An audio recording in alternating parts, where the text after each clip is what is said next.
Exit പോളുകൾ വലിയ തോതിലുള്ള ആവേശമാണ് പല മുന്നണികൾക്കും പടർത്തുന്നതെങ്കിലും കോൺഗ്രസും ഇന്ത്യ മുന്നണിയും ഈ എക്സിറ്റ് പോളുകളെ വിശ്വസിക്കേണ്ട എന്ന നിർദ്ദേശമാണ് നൽകിയിരിക്കുന്നത്. ആസാമിലും ബംഗാളിലും അതുപോലെ തന്നെ തമിഴ്നാട്ടിലും ഇന്ത്യ മുന്നണിക്ക് കാര്യമായിട്ടുള്ള നേട്ടം തന്നെയായിരിക്കും ഉണ്ടാവുക എന്നുള്ളത് വ്യക്തമായി കഴിഞ്ഞിരിക്കുന്നു. ആസാമിൽ കോൺഗ്രസിന്റെ തിരിച്ചുവരവ് ആഘോഷപൂർവ്വം കൊണ്ടാടുമെന്നുള്ളതാണ് ഗൗരവ് ഗൊഗോയും കൂട്ടരും പറയുന്നത്. ഹിമന്തിന്റെ ഭരണത്തെ അട്ടിമറിക്കാൻ തക്കതായിട്ടുള്ള നമ്പേഴ്സ് അവിടെ ഉണ്ടാകും എന്ന വിശ്വാസത്തിലാണ്.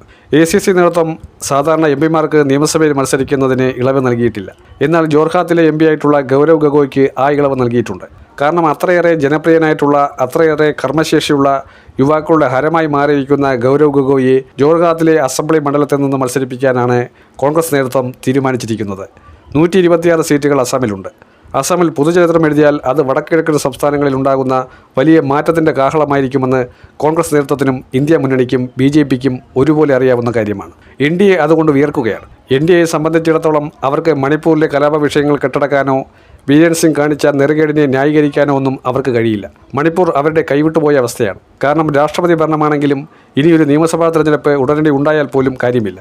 2027 ജനുവരിയോടുകൂടിയാണ് മണിപ്പൂരിലെ നിയമസഭാ കാലാവധി അവസാനിക്കുന്നത്. തെരഞ്ഞെടുപ്പിൻ്റെ കാലാവധി അവസാനിച്ചാൽ പിന്നെ രാഷ്ട്രപതി ഭരണം എന്ന് പറഞ്ഞിരുന്നിട്ട് കാര്യമില്ല. എന്തൊക്കെ ക്രമസമാധാന പ്രശ്നം ഉന്നയിച്ചാലും അത് നീട്ടിക്കൊണ്ടുപോകാൻ കഴിയില്ല. അപ്പോൾ ആസാം എന്ന് പറയുന്ന ഒരു പ്രത്യേക സംസ്ഥാനം വടക്കിഴക്കൻ സംസ്ഥാനങ്ങളിലെ ഏറ്റവും പ്രബല സംസ്ഥാനം അവരുടെ കൈവളയിൽ നിന്നും നഷ്ടപ്പെടാൻ സാധ്യതയുണ്ട് എന്ന് മനസ്സിലാക്കി കലാപക്കൊടി നാട്ടുകയാണ് ഹിമന്ത വിശ്വാസം കൂട്ടരും.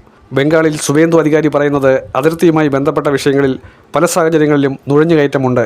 അതുകൊണ്ട് തന്നെ ബംഗാളിൽ ന്യൂനപക്ഷങ്ങളെ സൂക്ഷിക്കുക എന്നൊക്കെ പറഞ്ഞ് കാടടച്ച് വെടിവെക്കുന്ന രീതിയിലുള്ള ഒരു പ്രസംഗവുമായാണ് സുവേന്ദു അധികാരിയും കൂട്ടരും ഇറങ്ങുന്നത്. എന്നാൽ ഇത്തവണ സുവേന്ദു പരമ്പരാഗതമായ കുത്തക മണ്ഡലമായ നന്ദിഗ്രാം വിട്ട് ഭവാനിപൂരിൽ മമതാ ബാനർജിക്കെതിരെ നിൽക്കുന്നു എന്നുകൂടി എടുത്തു പറയണം. മമതാ ബാനർജിക്ക് ഈസി വാക്കോവർ കൊടുത്തിട്ടുള്ള ഭവാനിപൂരിൽ ഇത്തവണ കടുത്ത മത്സരമുണ്ടാകുമെന്ന് വലിയ തോതിലൊക്കെ പ്രവചനമുണ്ട്.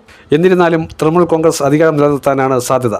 സീറ്റുകൾ ഒരുപക്ഷെ 200 താഴെ ആയിരുന്നാൽ പോലും ഇത്തവണയും തുടർച്ചയായി 4ാം തവണ തൃണമൂൽ അധികാരത്തിലെത്തുന്ന സാധ്യതകളാണ് ഉള്ളത്. കൃത്യമായി പറഞ്ഞാൽ ആസാമിലും ബംഗാളിലും ഇന്ത്യ മുന്നണിയുടെ തരംഗമെന്ന് തന്നെ വീണ്ടും വിശേഷിപ്പിക്കാവുന്ന സാഹചര്യമാണ് ഉരുത്തിരിഞ്ഞു വന്നിരിക്കുന്നത്.